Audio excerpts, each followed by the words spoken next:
What's up, everybody? Tim Conley here, and I want to share a little secret with you on how to invest in your clients' businesses.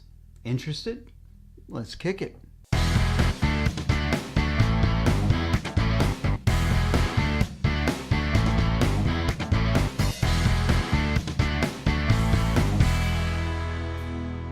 I could do something clickbaity and tell you that everyone can invest in their clients' businesses, but that would be a guru lie.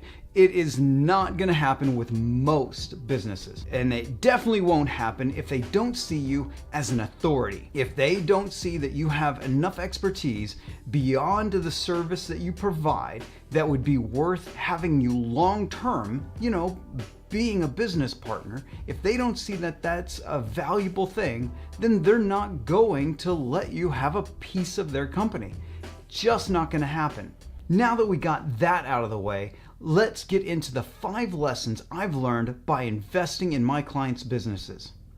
Lesson number 1, what have you done for me lately? A business owner may have agreed to let you have a piece of the company, either for cash, sweat equity, your advisory service, or a combination of those things. But in time, greed will kick in, and that business owner is going to start questioning, what are you bringing to the table? They'll forget all about what they agreed to in the past.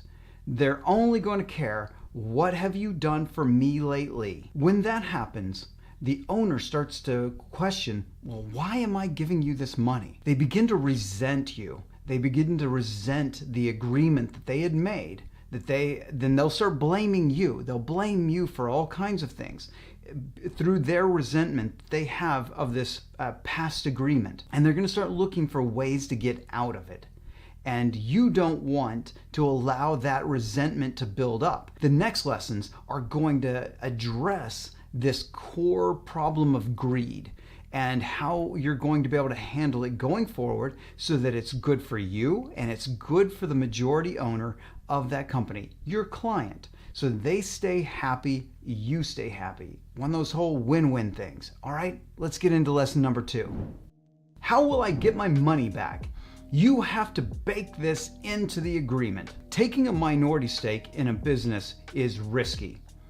There isn't any liquidity. The odds of a sale occurring or being acquired by a larger company is unlikely. So you're going to have this investment, the only person who's probably going to buy you out is the majority shareholders in the company. Because of that, you need to make sure that there's a way for you to get profits out of the business so that you can recoup your investment, get your money back, and then make a profit, get a return on that investment. What you do is you set up an agreement where you get your money back plus a percentage return on an investment before you could be bought out by the majority shareholders. What this is called is a minimum return on investment. And you need to have that in a written agreement so that you can make sure there's a smooth transition for a way for your majority shareholder, your client, to be able to buy you out if any disagreement occurs in the future. Lesson number 3, plan for 3 years, hope for forever. Because of lessons number 1 and 2, you shouldn't think you're going to be in this investment long term. We can hope for it, and it would be great if we had a lifelong partnership. But lifelong partnerships are pretty rare in business. They're pretty rare in life. But having something that is going to last 3 to 5 years, where you get all your money back, plus you get a good, healthy return on your investment, is acceptable. You should figure out how that's going to happen. You should have that planned so that at any point when the business owner starts to resent you, not essentially resenting you, but resenting making that payment, taking profits from the company and giving it to you. Even if you're still providing an advisory service, even if you're still making an impact on the business, it's still likely that the owner is going to want to keep more of the money themselves and want you out of the business. And if you understand that and you don't get emotional about it, You can plan for this and it'd be a great transition for you and for your client/business partner. We just have to make sure that we get a good return on our investment by going into this partnership, which leads me into lesson number 4. Get financial control. Here's something I learned the hard way. Business owners can find all sorts of things to spend money on. They can turn a profitable company into an unprofitable company really quickly. The business owner will be running the company and will be justifying all sorts of expenses. But the big one is salaries, especially the owner's salaries, where they start thinking, well, what have you done for me lately? I think I deserve a pay raise. And you're not doing anything in this company, so I need to give myself more money and not share it with you. So I'm going to increase my salary. So if there's no profits in the business, there can't be any return on investment for you. Because remember, the likelihood is you're not going to sell this business.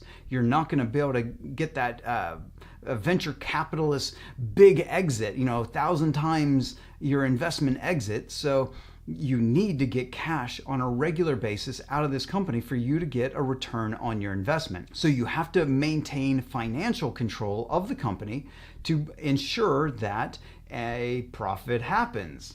You don't need to be a micromanager over the finances. What you do need is control over certain large expenses, specifically things like new hires, salaries, pay raises, new equipments, new office space. You need to have significant control over the large expenses and maybe to a certain extent some of the smaller daily expenses. To get financial control over the business, what you need is a legally binding operating agreement. You do not have to have a majority ownership of the company. Most people think, well, I need 51% ownership of a company to be able to have these kind of controls. No, you just need a legally binding agreement. Invest in owners whom you can trust with your own personal checking account. You have to trust the person you're investing in. That's why I like to invest in client businesses, because I've already gotten a relationship with that person. I've gone deep into their business. I understand their business and I know how I can help it. But also the client knows how I can help them, especially over the long term. They can see beyond the short-term projects that we're doing, the coaching, the advisory. They can start seeing how I could help for a very long time. That allows us to trust each other. But that doesn't mean you don't have legal documents. You do have to have legally binding agreements between you and the client, so that when you're getting a piece of the company, everybody knows how the money's going to get handled. Everybody knows where the profits are going to go. Everybody knows what to do when there's a big disagreement. Everybody knows what's going to happen when we want to buy one or the other out, or the business is going to get sold.